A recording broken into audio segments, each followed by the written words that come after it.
আসসালামু আলাইকুম। আমরা আমাদের গরুর খামারে দুইটা ঘাস কাটার মেশিন ব্যবহার করি, যার একটা আমরা আমাদের স্যালো মেশিন দিয়ে চালাই আর অপরটা আমরা মোটর দিয়ে চালাই। তো হঠাৎ করে দুইটা মেশিনই একসাথে নষ্ট হয়ে যায়। এই মেশিনগুলি নষ্ট হওয়ার পরে আমাদের ব্যাপক একটা বিড়ম্বনায় পড়তে হয়, কারণ ঘাস কাটতে না পারলে গরুর সামনে আমরা ঘাস দিতে পারি না, বা এত বড় বড় ঘাস গরুর সামনে দেওয়াও যায় না। তো ভাবলাম যে একটা মেশিন আমরা বাজারে নিয়ে ঠিক করার চেষ্টা করি। প্রথমে আমরা যে মেশিনটা নিয়ে এসেছি এইটা মূলত আমরা ব্যবহার করি আমাদের স্যালো মেশিন দিয়ে। মূলত যখন বিদ্যুৎ থাকে না তখন আমাদের এই মেশিনটা ব্যবহার করা হয়। এই মেশিনটা যখন আমরা চালাই এটাতে খুব দ্রুত ঘাস কাটা যায়। এটার কারণ হচ্ছে এটা যেহেতু আমরা স্যালো মেশিনে চালাই আর স্যালো মেশিন অনেক জোরে ঘুরে, যে কারণে ঘাসও অনেক দ্রুত কাটে। তো আলহামদুলিল্লাহ এই মেশিনটাতেই বেশি সমস্যা ছিল। এই মেশিনটাই সবার আগে আমরা ঠিক করে ফেলেছি এবং এটার যে ব্লেডগুলি ছিল সেই ব্লেডগুলি আমরা খুলে রেখেছিলাম। এই ব্লেডগুলিকে লাগিয়ে নিয়ে তারপর এগুলিকে আমরা এখন নিয়ে যাবো আমাদের খামারের দিকে। এই মেশিনগুলিতে সব থেকে বেশি সমস্যা যেগুলির কারণে হয় সেটা হচ্ছে এই গ্রিস যদি ঠিকমতো দেওয়া থাকে তাহলে এই মেশিনগুলি তেমন একটা সমস্যা হওয়ার কথা না, বা হয় না। গ্রিস না দেওয়া থাকলেই এই মেশিনের সব থেকে বড় বড় সমস্যাগুলি দেখা দেয়। তো আমরা গ্রিজও দিয়ে নিচ্ছিলাম এবং এর পাশাপাশি আমাদের ছোট্ট একটা কাজ আছে। আমাদের এক বস্তা হচ্ছে ভুসি নিতে হবে, দুঃখিত ভুসি না, আমাদের এক বস্তা তুষ নিতে হবে। এই তুষ আমরা নিব হচ্ছে আমাদের কয়েকটা বাচ্চা ব্রুডিং করতে হবে, সেটার জন্য আমরা নিয়ে নিচ্ছিলাম এটার সাথেই।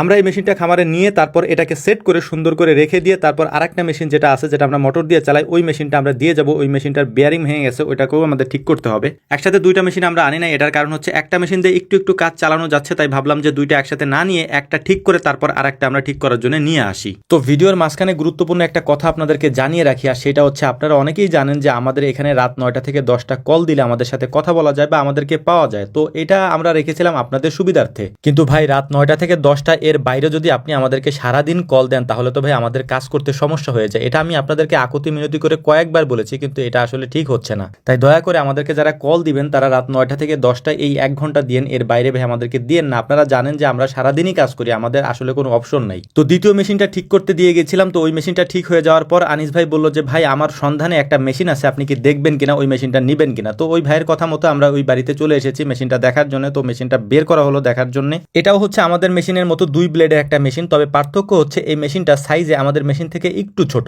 তো যাই হোক আলহামদুলিল্লাহ মেশিনটা দেখলাম ভালোই লেগেছে। তো এখানে আমরা যেখানে এসেছি এখানে যে এক ভাই ছিলেন উনি কয়েকটা মুরগি পালন করেন, এইগুলিকে ফাইটার মুরগি বলে। মূলত হচ্ছে আমি একটা স্টোরি দিয়েছিলাম এই মুরগির, এগুলির যে মোরগ হয় এই মোরগগুলি আমি আগে পরে কখনো দেখি নাই। তো এটাই হচ্ছে আমার প্রথম অভিজ্ঞতা। তো ভাইকে বললাম যে কয়েকটা বাচ্চা আমাকে দেওয়া যায় কিনা, আমি দেখি এগুলি আমি পালন করতে পারি কিনা। তো ভাই আমাকে কয়েকটা বাচ্চা দিতে চাইলেন, তবে আমাদের এখানে জায়গা না থাকার কারণে এগুলি যেহেতু আলাদা করে পালন করতে হবে, তাই বললাম যে আমি কয়েকদিন পরে এসে নিয়ে যাবো ইনশাআল্লাহ। তো তাকে আমি কথা দিয়ে এসেছি আমি এসে নিয়ে যাব। তো কয়েকদিন পরে ওই বাচ্চাগুলিকে আমরা নিয়ে আসবো। আমরা মূলত এসেছিলাম আমাদের যে মেশিনটা নষ্ট হয়ে গিয়েছে এই মেশিনটা ঠিক করে এখান থেকে নিয়ে যাওয়ার জন্য। তো যাত্রাপথে আমরা ওই মেশিনটা দেখে আসলাম এবং ওই ভাইয়ের সাথেও কথা বলে আসলাম। তো এখন আমরা চলে যাচ্ছি আমাদের খামারের দিকে। তো আনিস ভাই বললেন যে গরম গরম রসগোল্লা ভাসতেছে, তো এটা খেয়ে তারপর আপনারা জানতো, তার কথা আমরা রেখে গরম গরম রসগোল্লা খেয়ে তারপর আমরা রওনা দিলাম আমাদের খামারের দিকে, আমাদের বাকি যে মেশিনটা আছে যেটা নষ্ট হয়ে গিয়েছে সেইটা নিয়ে। আলহামদুলিল্লাহ দুইটা মেশিন আমরা ঠিক করতে পেরেছি। তো আমাদের জন্য দোয়া করবেন। আসসালামু আলাইকুম ওয়া রাহমাতুল্লাহ।